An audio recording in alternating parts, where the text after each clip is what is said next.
welcome back to the channel. It's your host, Nick, on Team G.O.D. So a couple of weeks back, my teammate Aaron, he uploaded his Piccolo Surge deck profile, and I've been working on my variant of it for a little while now, and I think I got it down to a point where I kind of like it. It's slightly different from my teammates. I mean, there's quite a few cards that are different, honestly, but same basic premise, Kaioken, Gogeta, that kind of stuff.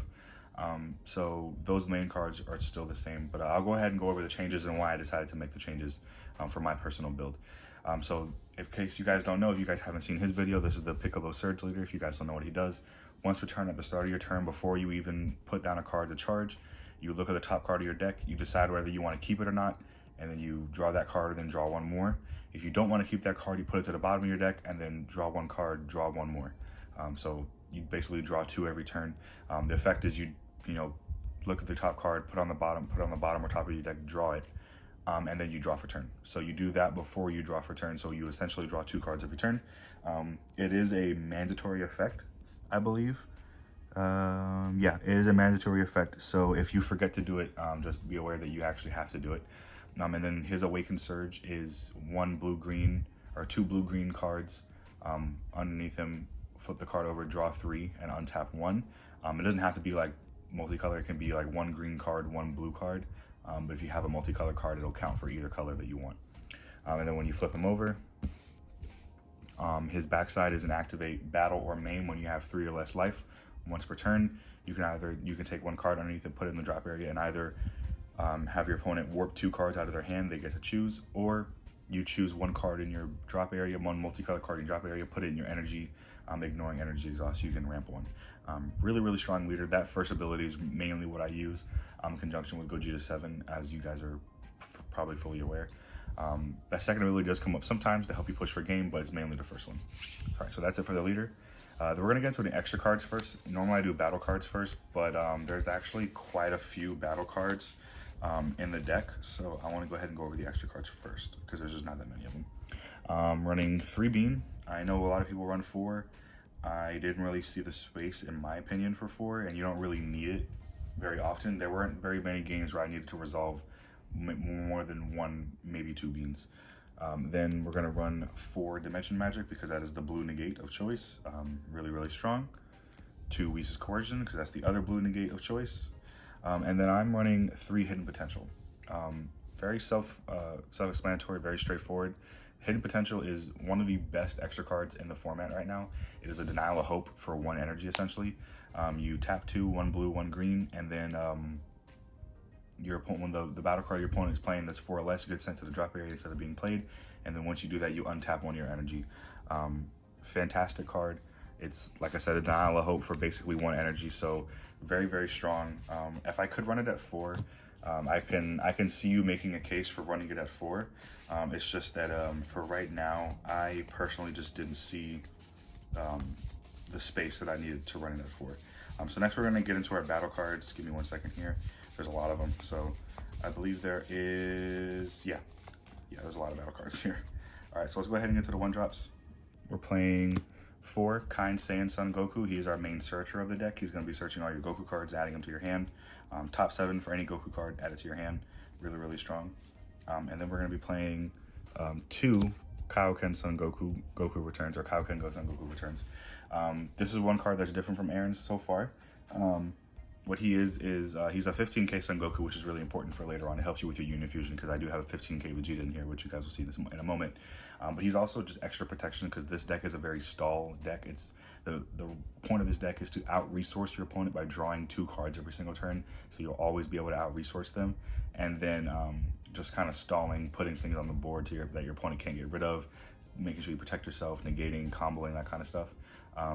This guy helps with that because when he's on the board, if your opponent attacks with a battle card, energy cost 6 or less, you can KO this card and negate the attack, and then you can revive blue-green if you'd like to bring him back and do the same thing again. So very strong, helps you protection. Like I said, he's also a 15k Son Goku. He's also blue-green, so that helps as well. Our energy exhaust, Android 17, pretty self-explanatory. That's what he is. And then for our super combo, Namekian Dual Sayonel. He's really good. He's active at 5 life instead of 4 life because I have a Namekian leader. If you want to run the Paragus super combo, I could see the case being made for that. I just you don't own the parry super combos, I would probably run them if I could. But this one's good as well. It's active at 5 life, so just gives you that little extra turn of defense. Then this is our 15k Vegeta right here, 2 Vegeta the Cruels. Once I acquire a third one, I'll probably make the space to put him in here. But right now, two Vegeta the Cruels is totally fine. Like I said, he's a Union Fusion with the other 15k Goku, if you'd like to do that. Otherwise, he's Vegeta the Cruel, really good counterplay card. Really helps you against your opponents, like helps you in that stalling aspect. Even if you can't KO something, you can still counterplay to play him and make your opponent warp a card. Really good. Next, we're playing 3 Deadly Defender Vegeta. I believe Aaron might be playing 4 of these guys. Really good. He's good for defense, another Union Fusion target. He's a 20k Vegeta. We're also running a 20k Goku. Deadly Defenders, pretty much they all say the same thing, that once this card is in rest mode, your opponent has to swing at the Deadly Defender. They can't swing at lead until they get rid of Deadly Defender. He has barrier, so he's really hard to get rid of. They're going to have to just swing into him and try to get rid of him that way. Really good card, especially if you just like throw a couple beans on him, make him pretty beefy. Really hard for your opponent to get rid of him. This is our 20k Goku, Supreme Technique Son Goku. He is an arrival if you'd like to arrival him in for 1 blue, and he's a blocker, so that's really good. That's good defense there. I have done it a few times just to get that blocker on the board. The problem that I had with Aaron's build, and the reason why, I'll show you guys in just a moment what the other choice is that Aaron would arrival in this 4-drop Goku here, and then use the Path to Greatness Son Goku from the Anniversary box to then swap out and then to evolve into UI. Much better on energy. Is a much cheaper play. It's only 2 energy to do that whole swap thing, and then another 2 to get out UI. So it's only cost 4 energy to do that total. Much easier play. The problem is that this guy is very susceptible to being stopped. Almost nobody let me play this guy when I was doing it. Almost nobody allowed me to actually let him come out. I would counterplay for him, and then he would get denialed or hidden potentialed or Vegeta Crueled, whatever the case may be. They would get rid of him pretty much immediately because they just didn't want to have a blocker on board, or they didn't want, or they knew what I was playing and didn't want me to get to it. So it just didn't really come up very often. So instead, I'm running 4 of the Son Goku, the Ever Adapting. This is from the draft box. He evolves for 4 energy over any Son Goku. Your number 1 target is going to be Kai and Saiyan, because you could just tap 1 for Kai and Saiyan, search the top 7, add any Son Goku, and then you can evolve this guy right on top for 4 energy. He has barrier, he's a 5-drop, and he has 25k, so he's pretty much safe from every counterplay in the game. There's really no counterplay that's going to stop him unless your opponent wants to like chomp at him, put him into rest mode, and then try and swing at him the turn after that, which is not a bad play. It hasn't happened to me yet because most people want to save the Chomp of the Trickster for a bigger card like my Gogeta 7, so they don't really do that. What he does is that when you evolve onto a card, you draw 2, and then at the end of your turn, or at your opponent's main phase, you untap an energy. So you're never going to be tapped out with this guy.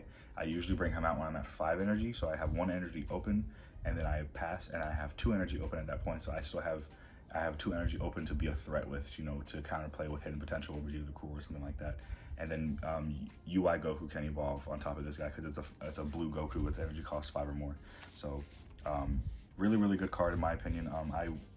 I just don't really see a reason to not play him. He's just, he draws you 2. He's his barrier. He's not going to get rid of your opponent's not getting rid of this guy.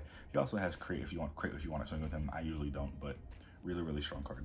And then Aaron is also playing this as well too. The Android 21's a Bad Omen. This has actually won me plenty of games. Just being able to activate from energy, tap 4, pop a battle card, and then your opponent takes a life and they lose if they're at 1 life.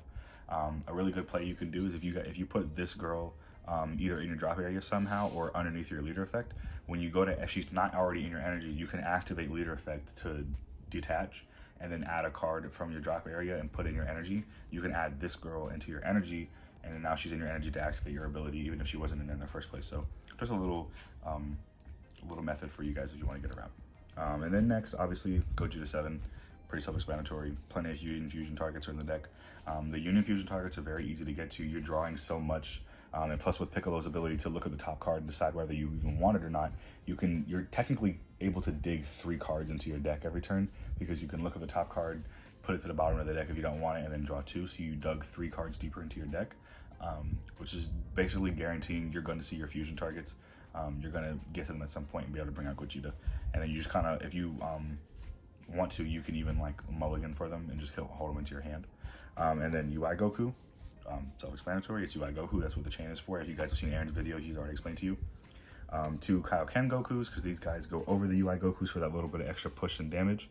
And then the other cards that he wasn't playing, 2 Fu Shrouded and a Mystery.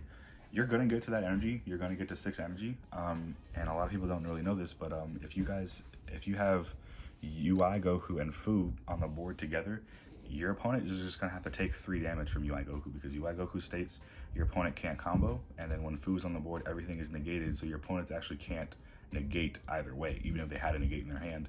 So when UI Goku swings, it is a guaranteed 3 damage. So that's how it's gonna be. That's gonna be it for the deck profile, you guys. Let me know what you guys think below.